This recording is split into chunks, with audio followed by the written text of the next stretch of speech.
Estelle Grelier, bonjour.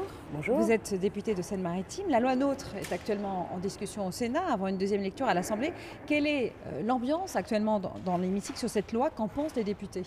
En fait, il y a une ambiance générale autour de la réforme territoriale parce qu'on a eu en janvier 2014 la loi MAPTAM qui affirmait le rôle des métropoles et on a vu là une forme, dans l'hémicycle aussi, des discussions entre ceux qui se pensent ruraux et ceux qui se voient métropolitains ou urbains. Et ensuite la loi sur la délimitation des régions, donc le fait de faire grossir les régions en taille. Et puis aujourd'hui, on est dans la partie clarification des compétences avec la loi NOTRe. Donc il y a l'idée chez un certain nombre de députés qu'on est dans le grand chamboule-tout et qu'on est un peu anxieux de faire bouger les lignes. Donc je trouve que c'est le climat qui préside à ça. Et sur la loi NOTRe, nous avons eu une première lecture qui était, je le crois, très favorable au renforcement du rôle des intercommunalités, qui est un rôle qui n'est pas tout à fait admis de manière unanime au Sénat, qui en ce moment même est en train de détricoter la première lecture du texte par l'Assemblée nationale.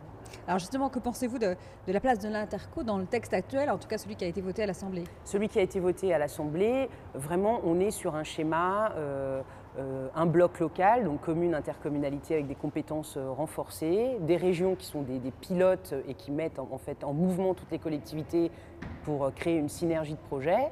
L'État péréquateur et l'Union européenne, qui est une Union européenne de projets, en tout cas on l'attend. Donc on est vraiment sur ce schéma-là, avec un conseil départemental qui a été maintenu sur des compétences notamment sociales. Donc l'interco, elle est renforcée suite à la première lecture de l'Assemblée nationale sur ses compétences développement économique, sur la prise de nouvelles compétences comme l'eau et l'assainissement, qui est un amendement que j'ai porté pour qu'elle soit intégrée sur toutes les intercommunalités.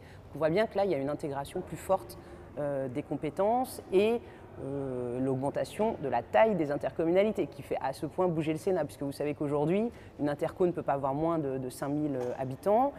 L'Assemblée nationale a souhaité porter le seuil à 20 000 habitants. Le Sénat est très résistant sur ce sujet, donc nous aurons certainement une commission mixte paritaire qui arbitrera sur ce point. Mais ce que nous souhaitons, c'est que les intercos aujourd'hui correspondent à des bassins de vie, ce qui n'est malheureusement pas toujours le cas. Sur quel transfert de compétences concentrer les demandes des communautés?